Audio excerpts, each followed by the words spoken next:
So this is a little rant that I wanted to do on The Walking Dead, and it comes from the end of two of my podcast episodes, or rather live stream episodes with the Prudentialist, Matt, our show, The Digital Archipelago. You know, since it's been Halloween recently, I wanted to express my thoughts on The Walking Dead because it is the last season, and I've only really watched because me and my mother invested, well, my mother in particular. I have long since soured on the show. And so before I begin, please, if any Walking Dead fan stumbles upon this is just me ranting. And number one, this has nothing to do with the comic books because I know that the comic books are way more coherent. I've not read them, but they are more coherent, and the production team in charge of The Walking Dead, the flagship show, not Fear the Walking Dead, but or the World Beyond, the Zoomer version, which I cannot bring myself to watch. Oh God. The comic books are different. For example, I believe Carl has much more of a greater part than they, offed him in the series. Like there's a lot of continuity issues between the comic book and the series. And the series, let's face it, what this rant is going to be about, this smaller video, is the politics of The Walking Dead and how they've become so overtly distorted from the original vision of what The Walking Dead is about. And this really has to do, I feel, with the politics of liberalism in general and how we formulate post-apocalyptic literature and production, film, media. And before I go on, please, if you like my work, patreon.com/genreproductions. My main flagship podcast, Content Minded, is every week. And, so on and so forth. And so please consider subscribing and supporting me.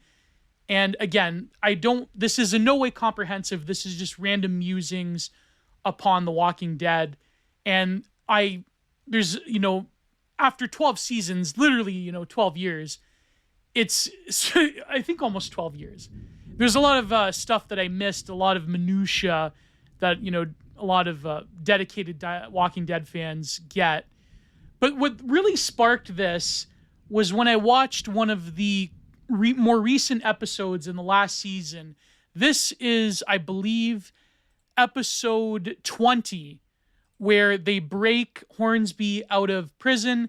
Because, of course, the Commonwealth in general is where I started to formulate these ideas of, well, actually, maybe, given the parameters of a post-apocalyptic world, perhaps the Wholesome Chungus band of, multicultural, multi-sexual, a tolerant post-Rick Grimes group, that maybe they're kind of in the wrong in some respects. And I'll get into that in relation to the villains that have, the formulaic villains that have come up, whether it was the governor or Negan, and now the Commonwealth.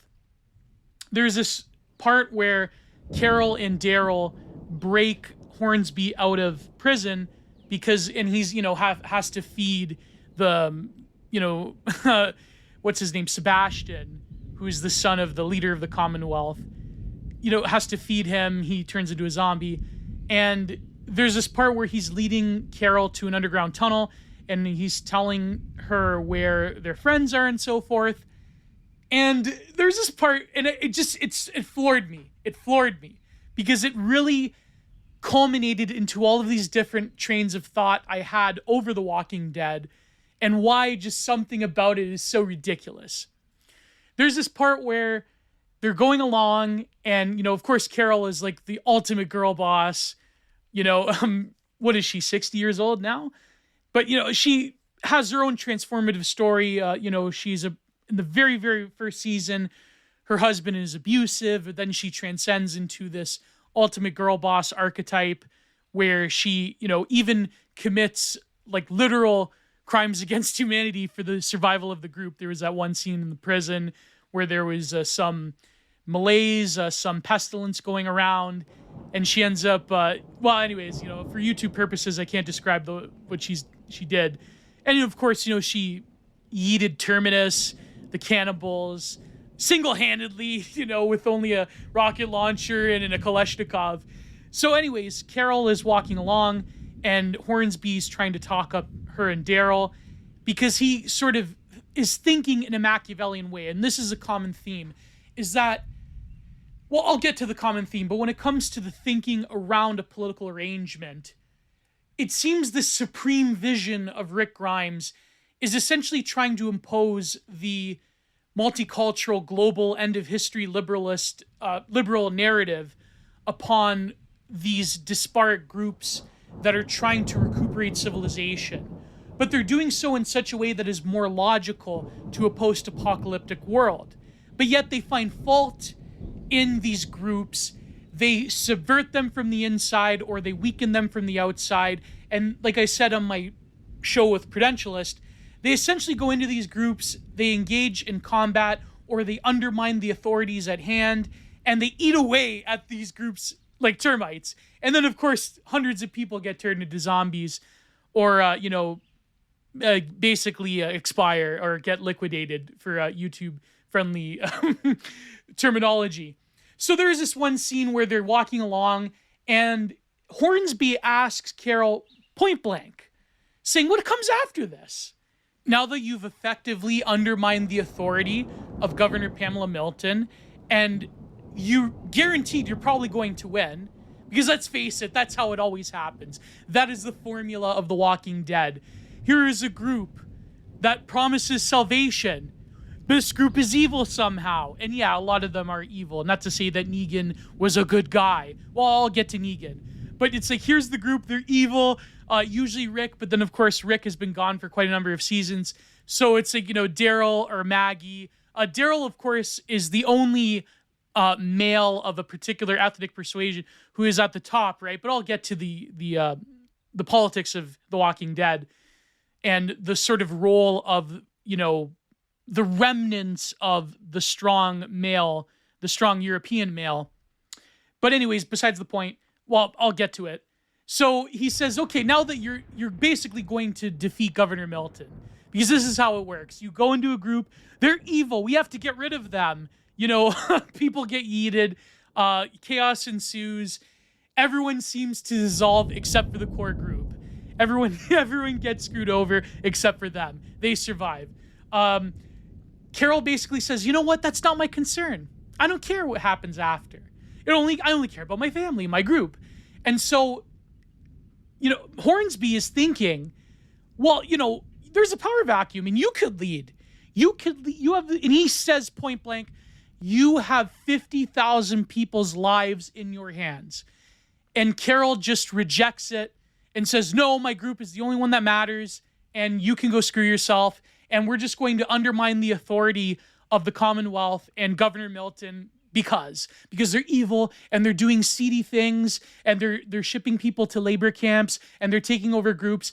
But here's the thing, though, and here is the logic of this writing staff of The Walking Dead. And of course there was this article that came out that said, isn't it so great that every group and every relationship on The Walking Dead is, multicultural and LGBT friendly and so forth. And I'll get to that.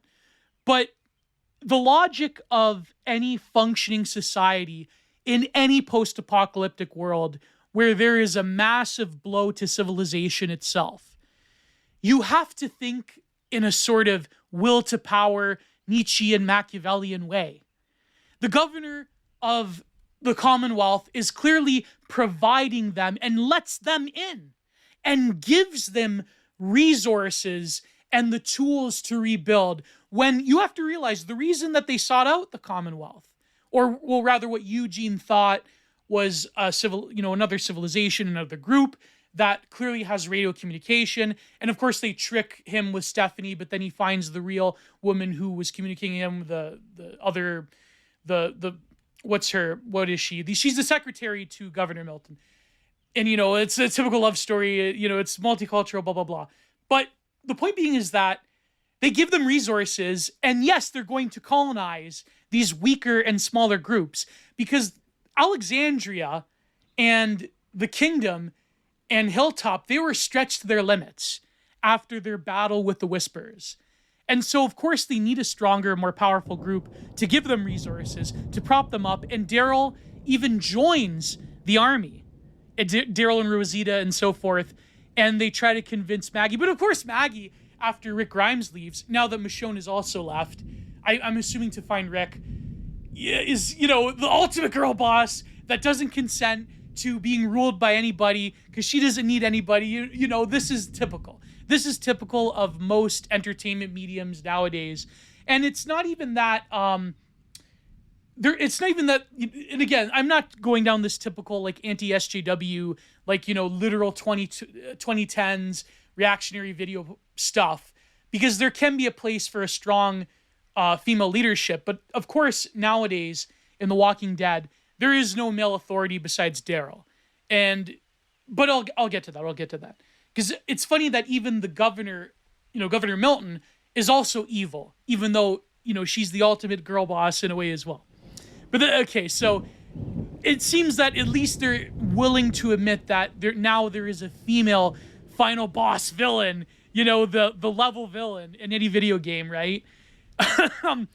Now that, now it's a woman instead of Negan or someone else. But the point being is that every civilization, whether it is Negan, and the Saviors, or whether it is even the governor, well, I wouldn't say Terminus because they were cannibals, so okay, I'll give you that they were pure evil. And, they were using people as human livestock. But the point being is that now that you have an advanced, built-up civilization with a functioning military and a functioning society that has currency, that has luxuries, that has amenities, that does have a very strict immigration policy, but actually cares about the people that they're letting in, that is inevitably going to come about from the result of utilizing, to quote Millis in his script of Apocalypse Now, the heart of darkness, quote unquote, right? Using that capacity for violence and brutality, but keeping it away from a civilized population sufficiently. But still that is there. Yes, of course, there will be labor camps. Yes, of course, there will be deportation of people that are not towing the line. This is a logical result of the necessity that is bred about from a post-apocalyptic world. You need an authoritarian society, which leads me to why the overall group from Alexandria is sort of like the unreality of imagining a post-apocalyptic world. Because every group that they encounter utilizes this will to power, utilizes this capacity for cruelty, and needs to do so in order to survive. Even Rick himself. And this is what leads me to the character of Rick Grimes and how he is in some ways the last honest, like liberal white man that is sacrificing himself as a Christ-like figure to this end, to recapitulate this end of history, like Norwood liberalism that is multicultural and equal and embracing and caring and so forth. But even he envelops the ultimate contradiction in the liberal world order, which is we need to embrace illiberal elements in order to save it, right? And that we're better than every other group. We're better than Negan. We're better than the governor. We're better than, especially the Terminus. We're better than all these other groups. And now we're better than the governor, the governor Milton of the Commonwealth. We're better than the Commonwealth because we have this burning desire of multicultural end of history liberalism that can come again. And so what does Rick Grimes declare way back in 2015? He's like, this is a dictatorship. He literally pulls a George W. Bush move during the surge. Remember, what did George W. Bush say? And then Obama as well echoed the sentiment when it comes to the sort of global American empire. He said, in order to save liberalism, we need to violate some of its principles temporarily. In other words, we need the Schmittian state of exception. And this is the dictatorship. In order to give you this, touchy-feely, multicultural, we're all in this together, all for one for all, I have to essentially embody the elements of all of these authoritarian and dictatorial boss villains that I've so desperately worked to defeat, whether it be the governor or Negan or so forth. And there's other ones, like, there's a group in the prison. I I'm forgetting a few of them. It's been quite a while, again, after so many seasons, I'm obviously going to forget details. And there's this part where the governor meets Rick Grimes and they're talking about their past and how his wife died and his daughter and so forth. And even then, you have a figure of the governor who is willing to do evil acts to protect his group, who is willing to transcend good and evil in order to ensure the safety of a civilizational ideal. Same with Negan. And let me get to Negan. Whether you like him or hate him, and yes, he has done despicable acts, but Negan really is sort of like the man of history figure.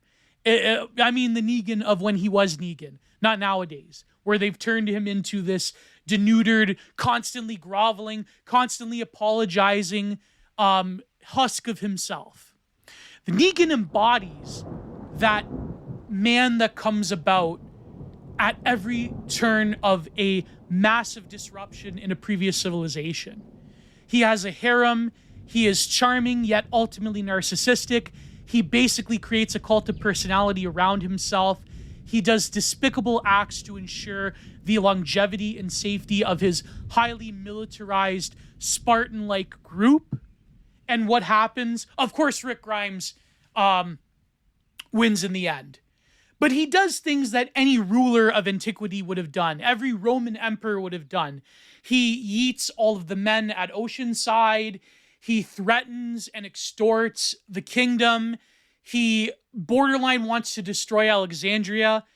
And he uses the technological skill of Eugene to inflict the maximum amount of violence and to preserve his own power. And so Negan really, if you can look at the greater picture, yes, he is an evil figure, but his evil is logical. What isn't logical is this vision of Rick Grimes that is then given over as a white man savior to now this multicultural motley crew that will extend their liberal, old world model of the end of history into the future.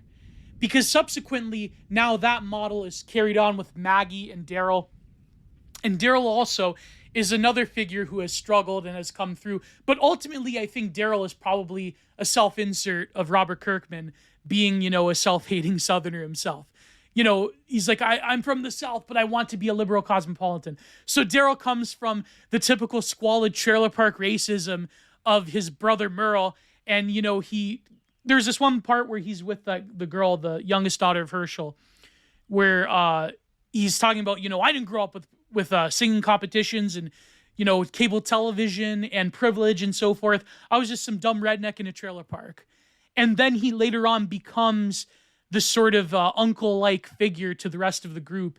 And he ends up becoming something that is totally alien to his previous self. And of course, we have to celebrate this as growing and evolving and changing and so forth. Whatever sort of positive, touchy-feely spin you want to put into it. Even though his brother serves the governor, but then later, comes to, betrays the governor and so forth. I forget, I'm very hazy in the details. He's essentially another man sacrificing himself for this higher ideal that in some ways cannot exist. So really, the problem, as I've alluded to in these previous rants, the problem with The Walking Dead is that it is a very presentist vision of this time period into a post-apocalyptic future. That no, it is not a strong man like Negan or the governor, or even a strong woman like Governor Milton, that leads her people into a civilizational model that is functioning, that then the Alexandria group rots away from within. Why? Oh, because she does evil things. Well, I'm sorry, but if the majority of the world's population is turned into zombies, I mean, you can probably forgive her for doing a little seedy, underhanded things in order to ensure the longevity of the Commonwealth. And yes, her son is an evil, manipulative, rich kid that sacrifices his own people. And yes, but you have to realize that every power dynamic, every sort of kingly or queenly lineage, every monarchical system, their children ultimately will embody the sort of psychopathic tendencies but yet even she herself realizes her child is not up to snuff compared to her father, his grandfather. Anyways, besides the point. The point being is that they want to project the sort of current day, current ideology, ideals into the future, into the post-apocalyptic world. And there are a number of articles that have confirmed this. There's an academic paper I will cite here, and there's also a other popular news article reviewing The Walking Dead, and I believe this comes from 2017. So this is a paper that came out in 2015. It's by Cambridge University Press in American Studies by Catherine Sug, and it's called The Walking Dead, Late Liberalism and Masculine Subjugation or Subjection in Apocalypse Fantasy. And I'll read you the abstract and I'll read you some other quotes from it because I'm not going to cover the whole paper, but the abstract is pretty good because a lot of cultural studies papers, having been a little bit in academia myself, I can kind of guess where it's going. So it talks about The Walking Dead, so forth, and late capitalism and 21st century masculinity. This conjunction underlines the insights of various scholars and cultural critics who analyze the crisis of contemporary masculinity. Of course, they put crisis in quotations, right? Of course, it's a academic paper. You can't ever admit that there's a real crisis in masculinity. Often specifically white masculinity as a product of recent economic and social transformations, including the perceived disempowering of white male authority in a neoliberal era of effective labor. Now, this was written in 2015, and of course, this article may have been correct for that particular moment. This was around the dictatorship speech. But really, I mean, near the end of The Walking Dead, we all know that it's not as much the case, and I'll point it out as we go along. White male authority in neoliberal era of effective labor, joblessness, and multiculturalism. Yes, globalization of labor and the disempowerment of Western civilization. Some may call it Faustian spirit. And how the apocalypse is a sort of unique return with a V to masculine authority. But as we know, The Walking Dead doesn't truly do this, though. Because remember, you have to think of The Walking Dead as trying to bring the quote-unquote values of the neoliberal, woke present, if you will, into an imagined collapse of civilization into the future, which really robs, I would say, art of its imaginary potential. And really, you can see that the villains of The Walking Dead, as I've said, they're the ones who probably would survive in the apocalypse. Do you really honestly believe that people will become more tolerant and less racist and less phobic XYZ in an apocalyptic future? I wonder if that's logical. But anyways, we'll go on. But the apocalypse, especially as a television series, is a rather particular narrative vehicle for the articulation of a transformative future for or a nostalgic return to masculine agency and authority, focusing on questions of subjection and agency in the late neoliberal moment. And of course, this paper is not, to be fair though, it admits that neoliberalism does bring about a sort of post-national multicultural character to civilization. I suggest that zombie apocalypse stages a debate on the state of masculine agency that has roots extending deep into the foundations of liberal modernity and the gendered selfhood it produces. Which, of course, the flawed assumption is that it does continue to produce maybe an older version of liberal modernity, and modernism itself produced a gendered subject.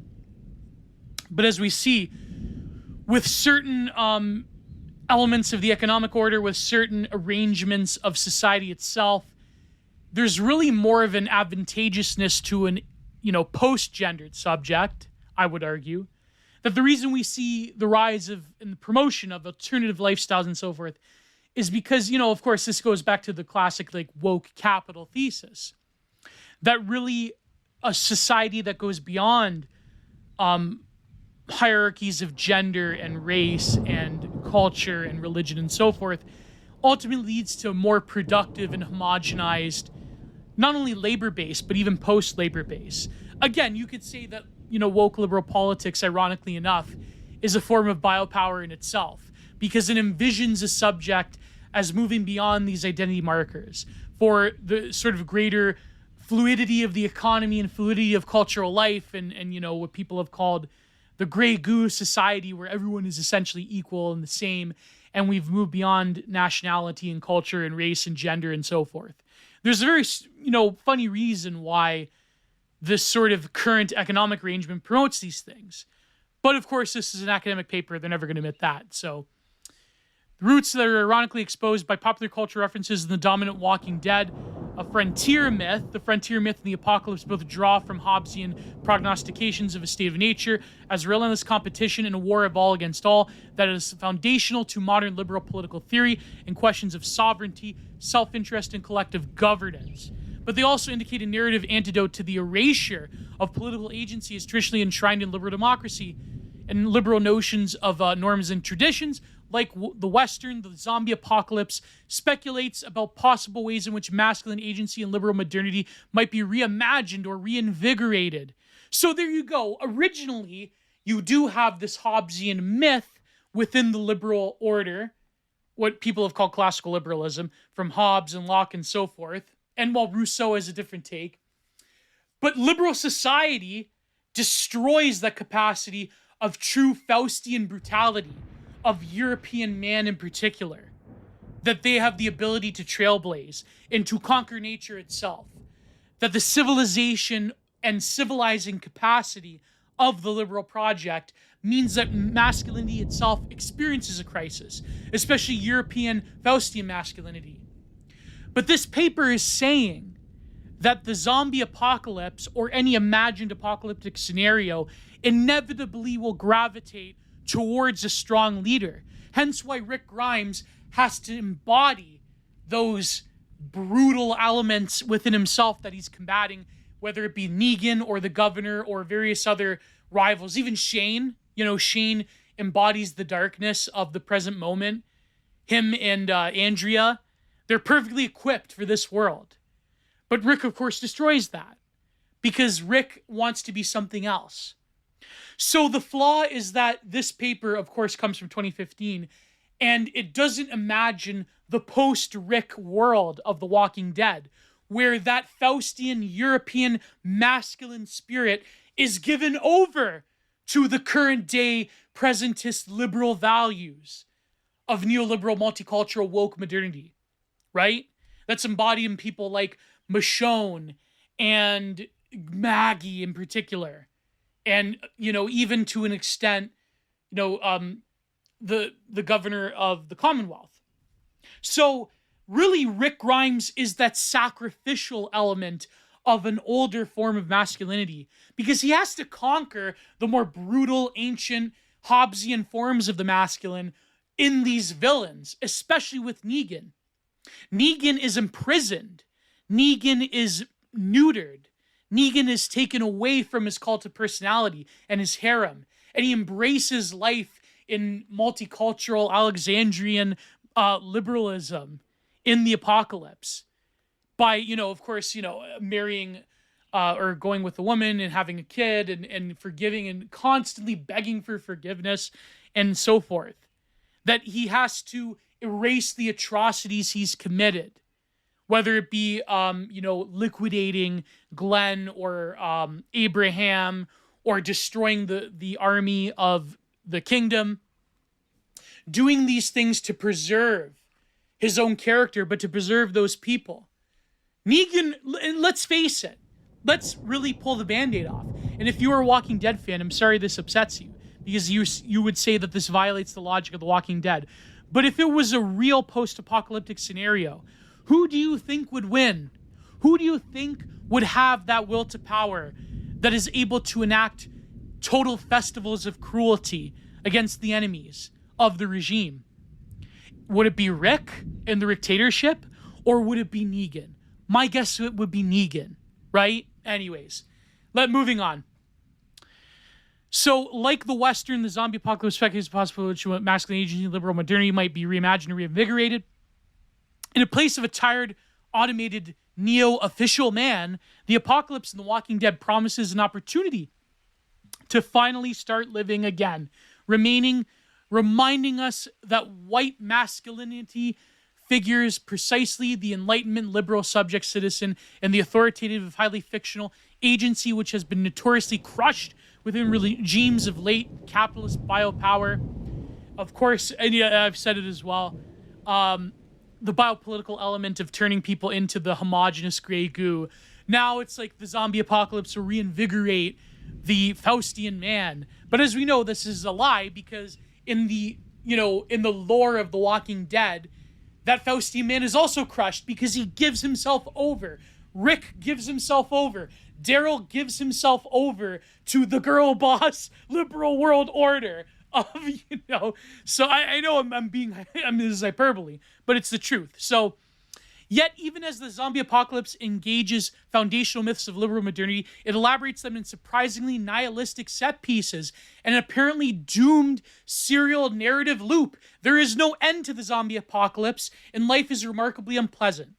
The eruption of haptic elements in television shows, especially in the visual and oral technologies that allow representations of bodies, suffering, disembodiment, dismemberment, mutability, disgust, further counters the apparent trajectory of apocalyptic allegory and opens to alternative logics and directions.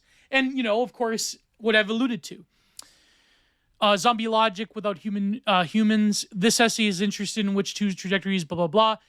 What does the slippage between logics and directions tell us about the internal workings of settler colonialism and economic liberalism that have always been lodged within the mythical fantasies of the frontier? So, of course, every zombie apocalypse, especially in American media, has this element. I'm not talking about older, Hutu version of zombies, voodoo, so forth. I'm talking about like the post-George A. Romero version of it.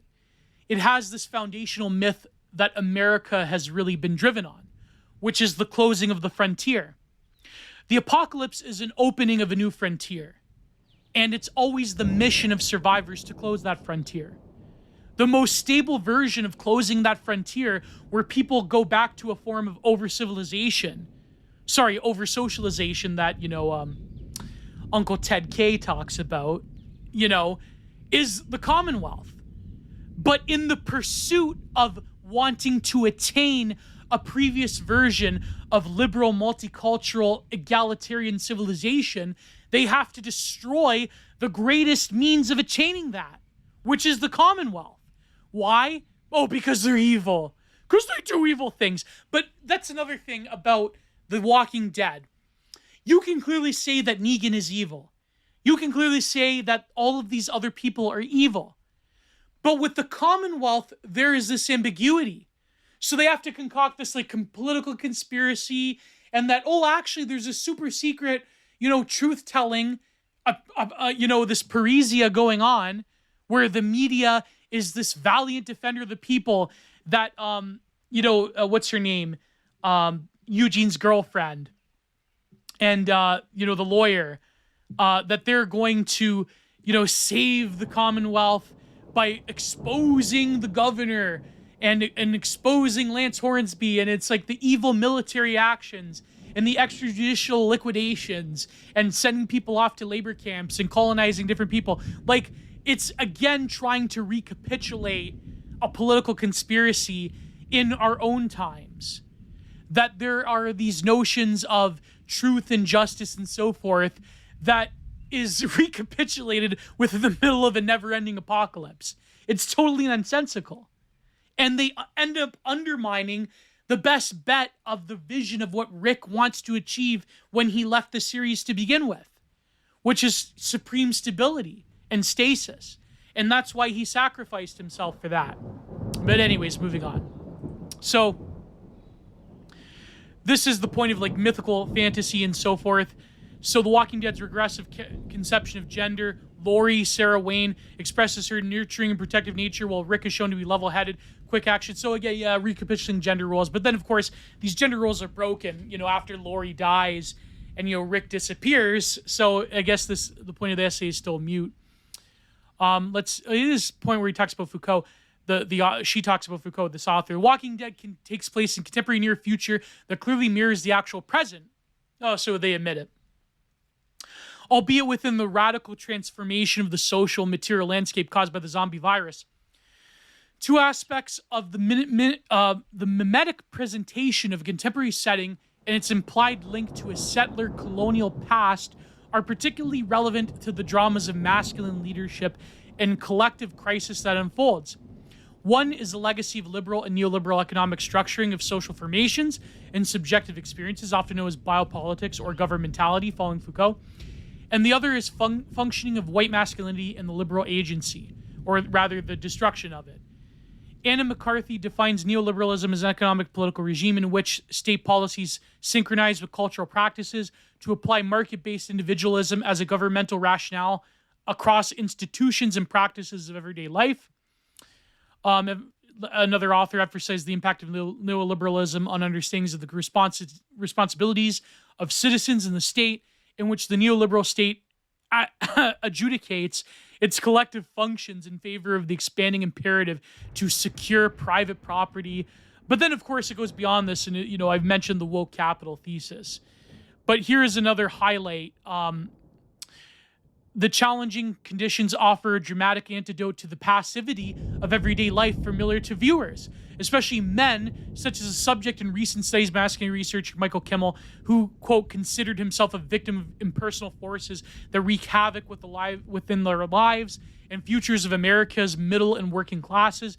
But as we know, moving on, the emasculation and crisis of white masculinity, as well as other forms of agency and collective life, are therefore problems that The Walking Dead places at the center of the drama of Rick and the group and the conditions and challenges they face. The show initially presents audiences with a general scenario in which individual agency is reinvigorated by the zombie apocalypse. But as we know, this is a moot point because all of this is recapitulated to the neoliberal and woke present. The woke for lack of a better term. Although I think that term is overplayed and doesn't exactly, connote our current cultural present. But, for lack of a better term. Really, Rick goes away.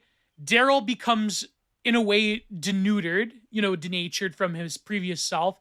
And, Negan is symbolically castrated. The fact that Negan is let to live to see all of what he produced destroyed over time is basically a triumphalism of this, post-Rick liberal moment where his will to power masculinity is challenged and destroyed in favor of multicultural liberalism. And it's really quite fascinating. So this is another highlighted point. Where is it? The future of the frontier, this foundational violence at the core of modern liberal democracy has been explored by political philosophers such as Giorgio Agamben and Achille Mbembe as the genealogy of power and capital that moves necessarily through colonial conquest, settlement, slavery, and so forth. And of course, they call it necropolitics. And Negan very much does represent necropolitics, right? He is the ultimate expression of that.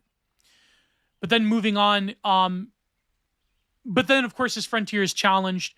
The occupied territories and detention centers, the prisons, while transported to the fantasy of the zombie apocalypse, The Walking Dead emphasizes its links to these historical foundations by underlining the generic concordance between the zombie apocalypse and the West, or the Western. However, the television show also deploys another kind of genre of capitalism, horror, to introduce a specific neoliberal twist on the fantasy of the frontier. Then he talks about the dangers of the different classes, the savage war, the war between all and all. Likewise, in the first season, The Walking Dead's own rhetorical rhetorics of survival, savage war, and white male leadership pointedly recreated Western generic scenarios, saloon shootouts, armed confrontations on deserted roads, sheriffs, savages, cannibals, mercenary gunfighters, and the like. And of course, John Dory in Fear the Walking Dead is like basically a Western hero. Rick's horse is quickly overcome by zombies, then eaten. And so it makes a parallel to the Western. But moving on to the second paper, though, this is from theweek.com, Surprisingly Fascinating Politics of the Walking Dead. And I believe this is from 2017. Yes, this is by Laura Bogart, October 2017. Going on to the generic pap, it's sort of introducing the season at the time. So, The Walking Dead merits another reprisal, though maybe Prestige TV does speak uniquely to our current cultural moment and is now at times surprisingly if selectively progressive. Oh boy, so now you have a few years ahead. It's surprisingly progressive. The series has always been preoccupied with the question of what exactly makes a good leader. It's specifically interested in why some survivors cater to obedience and fear and fall enthralled under a strongman's sway. The jeu de verve that Negan brings to hunting people down feels distinctly Trumpian. Oh, of course, distinctly Trump. Negan is Trump, right? So this is a typical 2017 think piece. The governor attires his violence, which includes forcing prisoners into gladiatorial matches or threatening them with a certain form of assault I can't say on YouTube. But of course, it's the festivals of cruelty from Nietzsche all over again. In the fine vestments of civilization, his little town seems untouched by the festering menace outside of its walls. It hums along in a sweet nostalgia for a Mayberry kind of hominess, complete with little shops. So it's basically like a Norman Rockwell painting, right? It's white Americana. So that's the whole point of this article. For George Romero, the gnashing hordes of the undead reflect the bias and greed that animates, or should I say reanimates, contemporary conservatism. But in The Walking Dead, the titular message masses represent the fear of the terrible other, the refugee, the liberal snowflake, Black Lives Matter. Yeah, okay, so The Walking Dead gives you these villains that are explicitly conservative and Hobbesian, but then they're overcome by the multicultural band of liberals. So there you go. That's the whole gestalt of the writing staff of The Walking Dead. It's setting up the ancient world being destroyed and conquered by woke liberal modernity. So there you go. I shouldn't even read any more than that. So it talks about Rick as a messianic figure that gives himself over.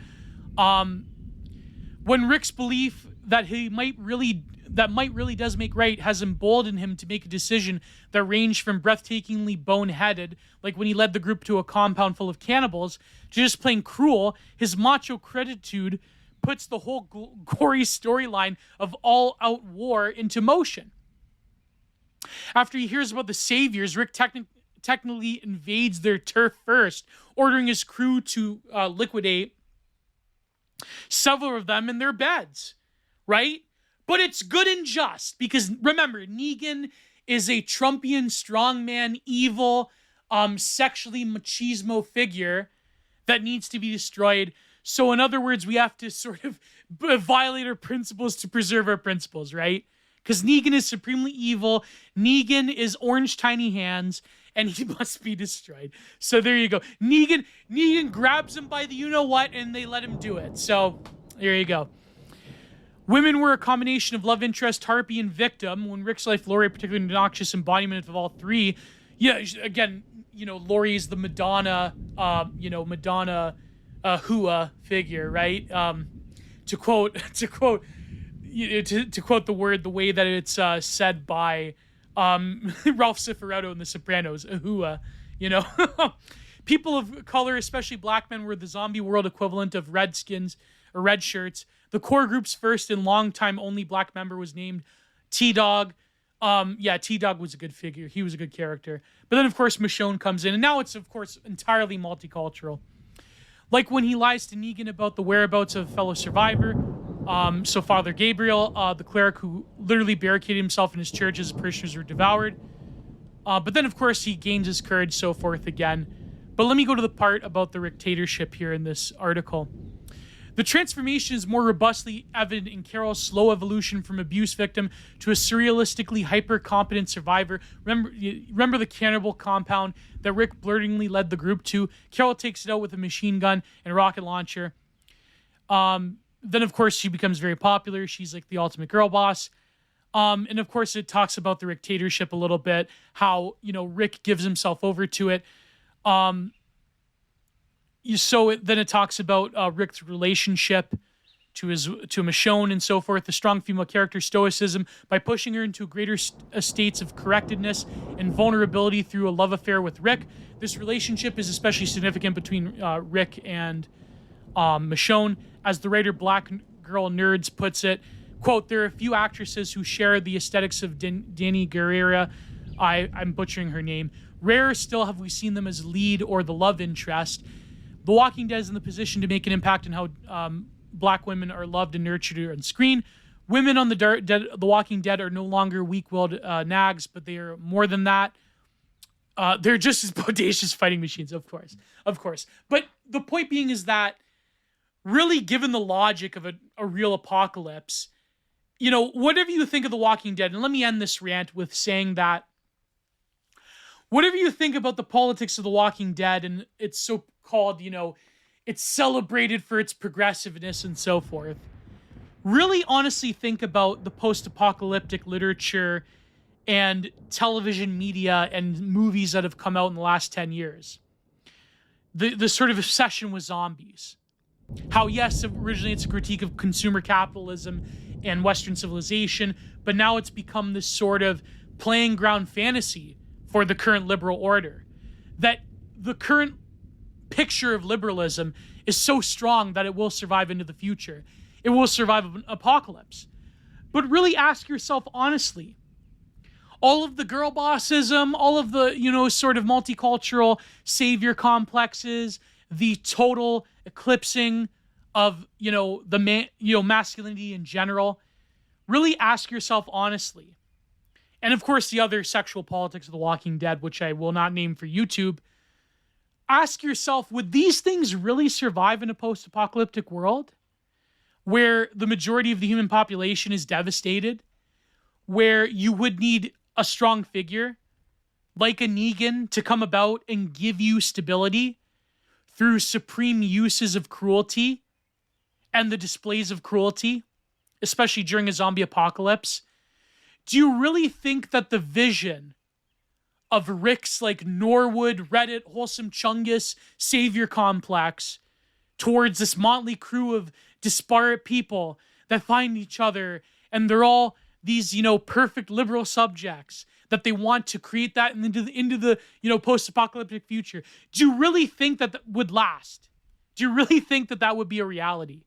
And this is the problem with The Walking Dead. So if you've enjoyed this, black-pilled rant on The Walking Dead in the style of Devin Stack, that, as I admit, is not comprehensive whatsoever. This is me just giving you a word of pause when it comes to truly thinking about a narrative drama set in a zombie apocalypse like The Walking Dead.